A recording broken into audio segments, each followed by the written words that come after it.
ये नहीं कि ब्रह्मा कुमारियों ने जो बताया कि हमें उसको मानना है, नहीं, हम आपको मत नहीं देंगे, क्योंकि ऑलरेडी आपके पास बहुत मतें हैं, ऑलरेडी आप बहुत कंफ्यूज स्टेज में हैं।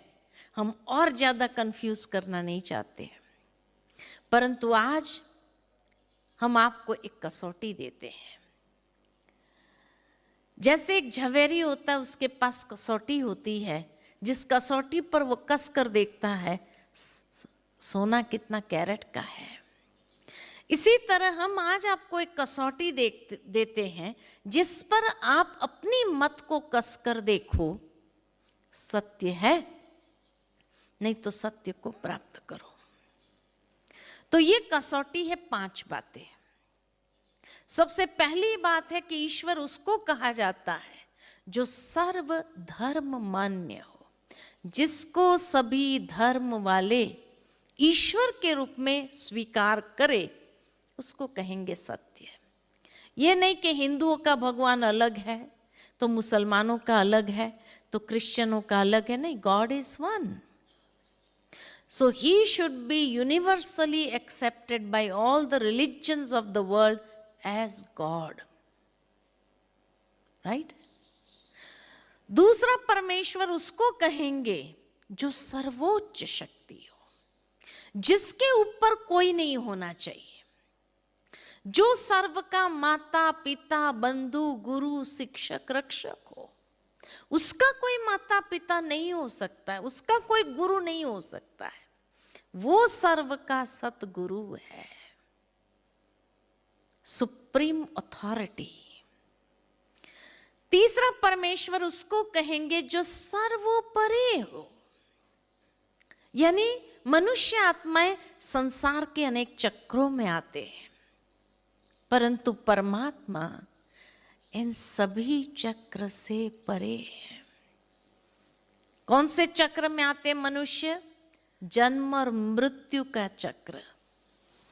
जिसने जन्म लिया उसको देह है, तो देह और देह के संबंधों का चक्र।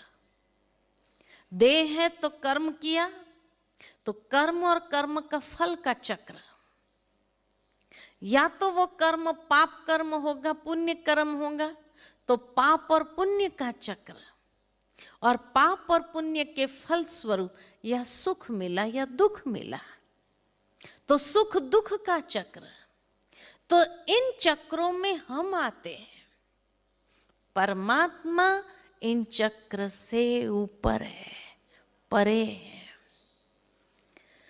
चौथा, परमेश्वर उसको कहेंगे जो पर होते हुए भी सर्वज्ञ ज्ञाता है, जिसके पास संसार के आदि मध्य अंत का ज्ञान है, तीनों कालों का।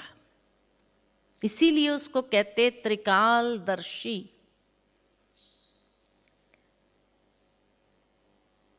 दूसरा, मनुष्य को ज्ञान के दिव्य चक्षु प्रदान करने वाला है, त्रिनेत्री, और जो ब्रह्मा विष्णु महेश के भी रचयिता है, त्रिमूर्ति। तो ये 3 की महिमा भी उसी के साथ जाती है, त्रिकालदर्शी, त्रिनेत्री, त्रिमूर्ति, है ना, सर्वज्ञ। और 5वां, परमेश्वर उसको कहेंगे जो सर्व गुणों में अनंत हो, सर्वशक्तिमान हो, जिसकी महिमा में मां शारदा ने कहा, सागर की स्याही बनाओ, जंगलों की कलम बनाओ, धरती का कागज बनाओ, और स्वयं मां सरस्वती बैठकर लिखे उसकी महिमा, तो भी अपरंपार है जिसकी महिमा। उसको कहेंगे परमात्मा, सर्व गुणों में अनंत, इन्फिनिट इन हिज क्वालिटीज, सर्वशक्तिमान, ऑलमाइटी। तो ये 5 बातें हैं कसौटी। अब इस पर एक एक मत को कस कर देखते हैं, सत्य है, नहीं तो सत्य को प्राप्त करो। पहली बात, जब हम कहते हैं प्रकृति परमेश्वर है, नेचर इज गॉड, क्या प्रकृति के साथ ये पांचों बातें लगेगी? क्या प्रकृति को सभी धर्म वाले ईश्वर के रूप में स्वीकार करेंगे? क्या कहेंगे? आपका विवेक क्या कहता है? करेंगे? क्या प्रकृति को सर्वोच्च शक्ति कहेंगे? कहेंगे? किसी कवि ने बहुत सुंदर ये गीत की लाइन लिखी है, वो कौन चित्रकार है, वो कौन चित्रकार है जिसका चित्र इतना सुंदर है, वो चित्रकार कौन है? तो सत्य क्या है? प्रकृति ही परमेश्वर है कहना सत्य है, या प्रकृति परमेश्वर की रचना है कहना सत्य है? क्या कहेंगे? आपका विवेक क्या कहता है? रचना है कहना सत्य है, तो इसका मतलब प्रकृति को परमेश्वर मानना, that was out of ignorance, अज्ञानता से हमने कह दिया, सत्य तो नहीं है, राइट? दूसरी बात कि जब हम कहते हैं आत्मा सो परमात्मा, ये कहां तक सत्य है? अहम ब्रह्मास्मि कई लोग कह देते हैं, ये कहां तक सत्य है? अगर आत्मा ही परमात्मा है तो फिर मंदिरों में जाकर हमने ये क्यों गाया, तुम मात पिता हम बालक तेरे? अब सत्य क्या है?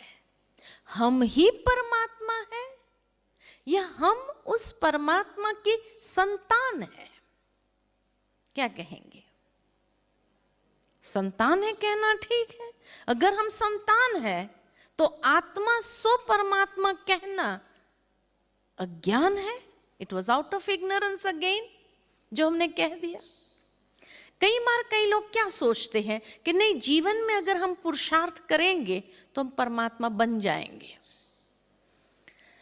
परमात्मा कोई बनने की चीज नहीं है, कोई डिग्री नहीं है, या पोस्ट पोजीशन नहीं है जो मैं अपनी मेहनत से उसको प्राप्त कर लूं। इस संसार में मनुष्य कोई भी डिग्री, पोस्ट पोजीशन अपनी मेहनत से प्राप्त कर सकता है, लेकिन कोई भी इंसान खुद का बाप बन सकता है? बन सकता है।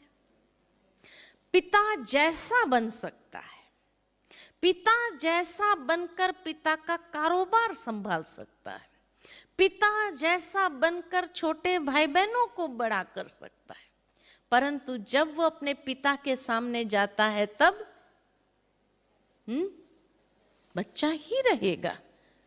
ये नहीं कि ही कैन आउटरूल हिज फादर, नहीं, वो बच्चा ही है। ठीक इसी तरह हम भी परमात्मा जैसा बन सकते हैं, लेकिन हम परमात्मा नहीं बन सकते। ये कोई डिग्री नहीं है या पोस्ट पोजीशन नहीं है जो हम प्राप्त कर लें। आज इसीलिए मनुष्य जैसा कर्म करता है वैसा टाइटल मिलता है। किसी ने पुण्य कर्म किया तो कहेंगे ये पुण्यात्मा है, किसी ने महान कर्म किया तो कहेंगे ये महात्मा है, किसी ने धर्म का काम किया तो कहेंगे ये धर्मात्मा है, किसी ने दिव्य कर्म किया तो कहेंगे ये देवात्मा है। देवात्मा अनेक है, महात्मा अनेक है, धर्मात्मा अनेक है, पुण्यात्मा अनेक है, पापात्मा अनेक है, लेकिन परमात्मा एक है। ग्रामर में परमात्माएं ये शब्द नहीं आता है। God is one. इंग्लिश में भी इसीलिए कहते gods and goddesses are many but god is one. और गॉड्स एंड गॉडेसेस जब लिखते तो स्मॉल जी लिखते हैं, उसके लिए कैपिटल जी कभी नहीं आएगा। But god is one. और ये सब भी आत्माएं हैं, परमात्मा कोई नहीं। पुण्य आत्मा, पुण्य परमात्मा नहीं कहा। महान आत्मा, महान परमात्मा भी नहीं कहते। धर्म आत्मा, धर्म परमात्मा भी नहीं कहते।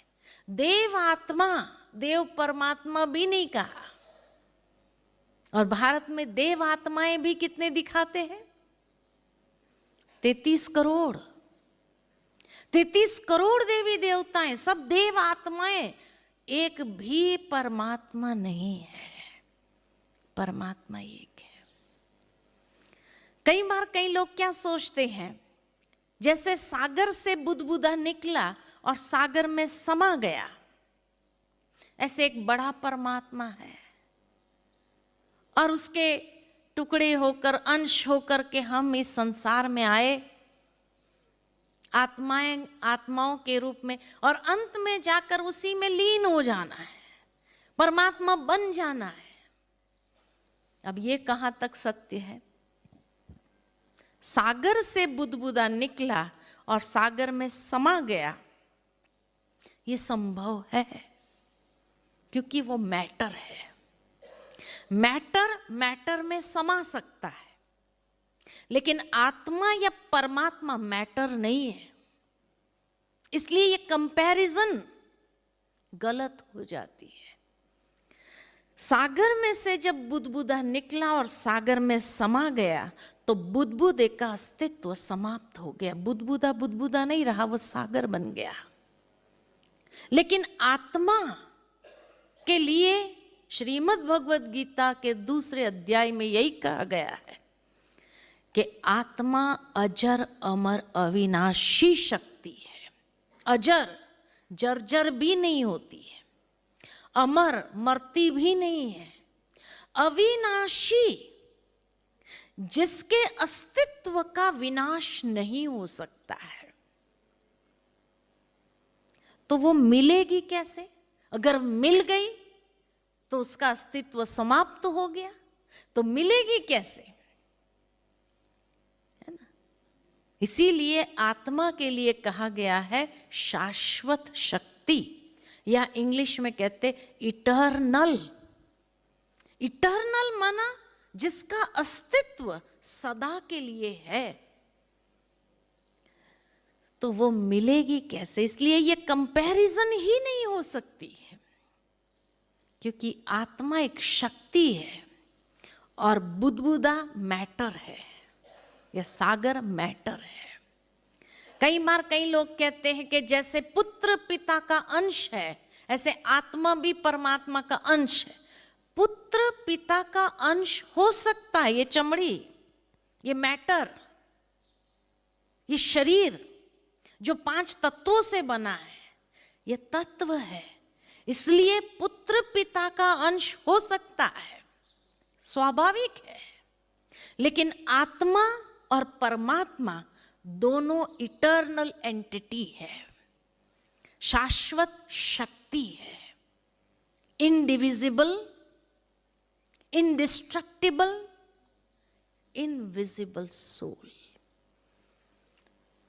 ना तलवार उसको काट सकती है, न पानी उसको भिगो सकती, न अग्नि उसको जला सकती है, न हवा उसको सुखा सकती है। गीता के अंदर यही भगवान ने कहा।